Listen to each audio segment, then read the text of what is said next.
Hi, welcome back. It's been like 10 years since I've done a video. At least it feels like it has. As you can see, I'm in a different location again, so I've moved again. So I was in a different dorm and now I'm in like another dorm, so I haven't put up everything yet. But for now, I wanted to make sure I got another video out because I feel like it's been forever. Thanks for sticking with me. This video is actually gonna be a counterpart to what to do if you have a busy partner, since that's gotten a little bit of traction. This video is gonna be what to do if you're the busy partner. So stay tuned if you're interested in that.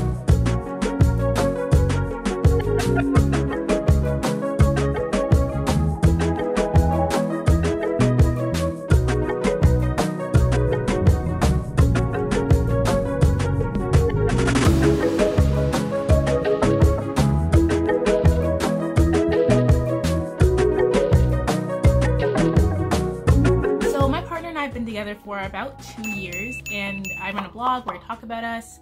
I obviously do YouTube videos, and we have a lot of friends that kind of come to us and ask us, like, I don't know, how we live, I guess. And we both had our fair share of being the busy partner. I myself currently have 3 jobs. I'm a full-time student, and I also like to make videos and do blog posts on the side. He has 2 part-time jobs and he's doing his own thing. So we're really busy people, and we both have a lot of obligations, and we also want to still have a lot of time for our family, which makes it kind of hard sometimes for us to have time for each other the way we would like to. And we spent a lot of our relationship long distance, so it was super hard to be busy then too, because you can't see each other, but not being able to talk or text or call each other as well is like an extra hurdle to jump over if you're long distance. So it's super hard to deal with being long distance if you also are super busy. I've talked about what to do if your partner is busy, but I haven't talked what to do if you are the busy person. If you are with your partner and you realize that you might not have enough time for them, or you feel like you're neglecting them, not on purpose, but just because you're busy, here are some tips that I've learned that you can do to help strengthen your relationship even if you are busy.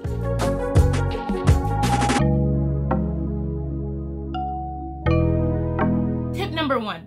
Make sure you're open and honest. It can be super easy to kind of shut down and focus on your work and kind of just hope that your relationship tags along behind you, but that's not how relationships work as far as I know. I'm not an expert, but from what I've learned, relationships need kindling, they need fire, they need help. You can't just like let it happen. Almost, you kind of have to like put work into it to help it grow. That's what I've realized. So you can't just like expect like your relationship to just like continue if you're not putting any work into it, and being busy stops you from putting the amount of work that you might want to put into a relationship. When you do get the chance to talk to your partner, make sure you're being open and honest with them. Let them know if you're stressed at work, let them know how your day is going, ask them how their day is going, let them be honest with you and have them open up to you about how they're feeling about the lack of time that's been happening between you guys at the time. And also let them know like, hey, I miss you. I know I'm at work, but I'm thinking about you. And what are you doing for lunch? I have like 10 minutes off at lunch. And can I call you before you go in the shower because I don't have time while you're in the shower?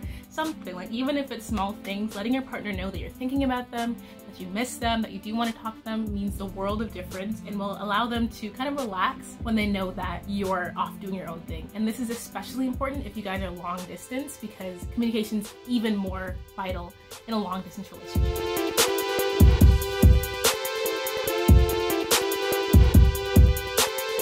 Be open-minded is my second tip.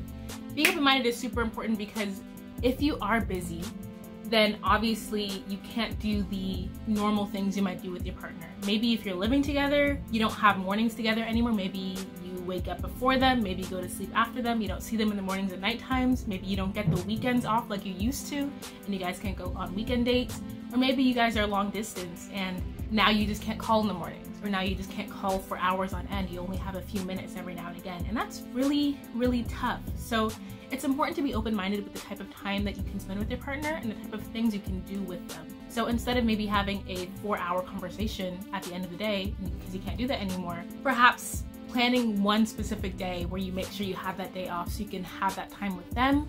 Maybe make sure your time is more meaningful. Write down some questions you want your partner to answer for you.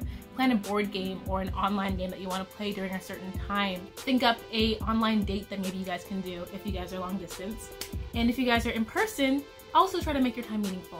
It's super important to have time where you're just doing like little things, you're just cooking, you're just like chilling with each other. But when you're busy, it becomes more important, I think, to do those more meaningful things as well. Make sure you have time for dinner date. dates. Make sure you have time for just deep questions, deep conversations, stimulating conversations to make sure that spark is still there between you two. Because if you're always just doing, oh, we're just gonna chill at home on the couch, like for months on end, is that spark still gonna be there if you are no longer doing the things that make you both of you excited? You know what I mean? I hope I'm coming off as clear. But I think it's super important to stay open-minded when you're busy to doing dates and ideas and kind of thinking out of the box for things that you might not have done if you weren't busy. So kind of let your creative mind go crazy a little bit and talk with your partner about it too. Let them know, like, hey, if you have any ideas, I'm down. I don't know, call while we're in the shower. We can make dinner together at the same time over the phone if we're long distance. If we're not long distance, maybe I can meet up with you at lunch. Try to be creative with it.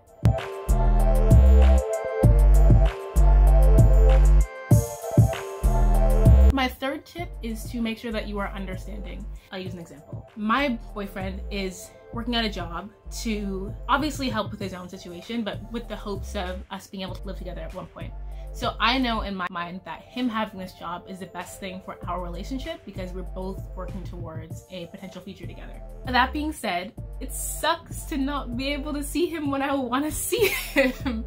I want him to get the money for us to potentially live together, but I want to see him now. So at the same, like, it's a duality. So if you are the busy partner, like when I was a busy partner and I was working hella jobs, I am still working hella jobs, but he was the one that was waiting for me to be ready. You also have to be understanding of their feelings, that it's confusing and tough for them because they want you to succeed, but it's also hard for them because you're their person. They want to talk to you all the time, they want to be with you. And if you're suddenly not being able to devote as much time to them, it can be stressful, it can be scary, it can be just tough. So make sure that when you're talking to them, be understanding of their situation, and of course be expectant of them to be understanding of your situation. But realize that there's a duality to it, that it's gonna take some time for both of you to be used to the situation that you're in now and to kind of get a groove for how your relationship's gonna go with less time available for each other.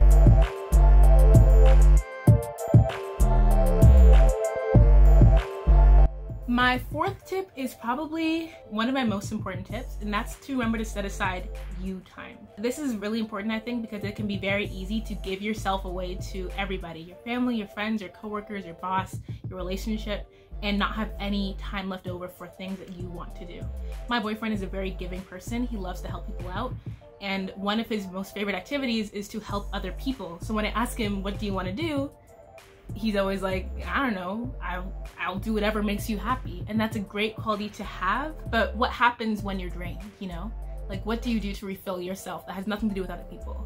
Find those things, find those hobbies. Find the things that you can do that help fill you up and make you feel full and energized, that have nothing to do with anybody else. Things that are specifically and uniquely yours, and make sure you have time for that as well. Being busy in a relationship is also just being busy in life itself, which is hard without being in a relationship. So make sure that if you are becoming more busy, to make sure you have a constructive outlet that has nothing to do with anybody other than yourself.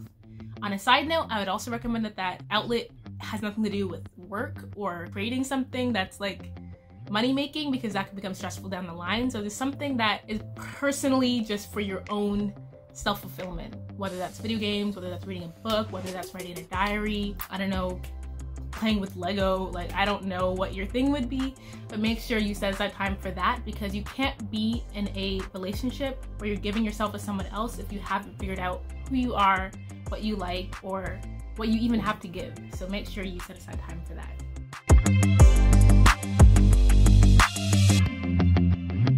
Five, focus on the big picture. I say this because as someone who's busy and with a partner that's busy, it can be easy to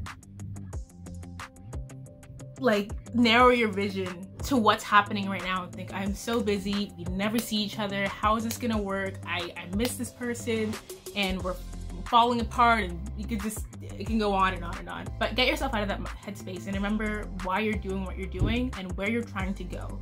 Whatever's happening right now is not going to be forever. Nothing lasts forever. There's always a chance for something to change, whether it's for the better or for the worse.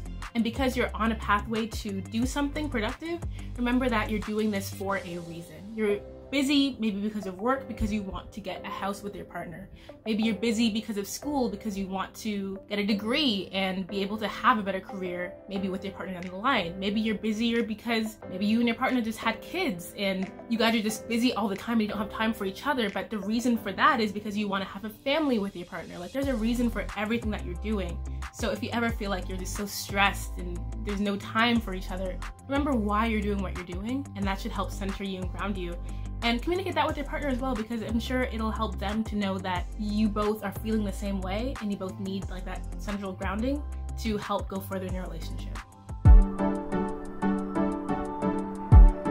My last and final tip is to, even after everything I've said, to remember the small stuff. To do little things like buying your partner, I don't know, some chocolates, sending your partner gas money every now and again, like just doing the small things, like, hey, I'm thinking about you, hey, I like you, I have a crush on you, like little cute little things every now and again to give that person a reason to smile, even if you're not physically there to make that smile happen, or if you're not there very often to make that smile happen. I think that it's important to remember that we're all human, and sometimes all we need is a little note, a little letter sometimes that can pick us up, remember that we're being thought of and that somebody loves us. So if you don't have time for anything that I've mentioned on this list, at least make sure to remember the small things and to remember to express your love, even if it's in a small way. That's my video. It was sort of quick, I hope, and hopefully it was helpful. Let me know if you guys have any questions or ideas for other videos. I do have some ideas coming up.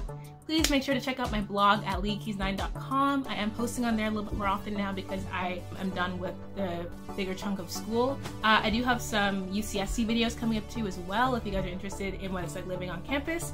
But with that, I thank you for your time and I'll see y'all next time. Bye.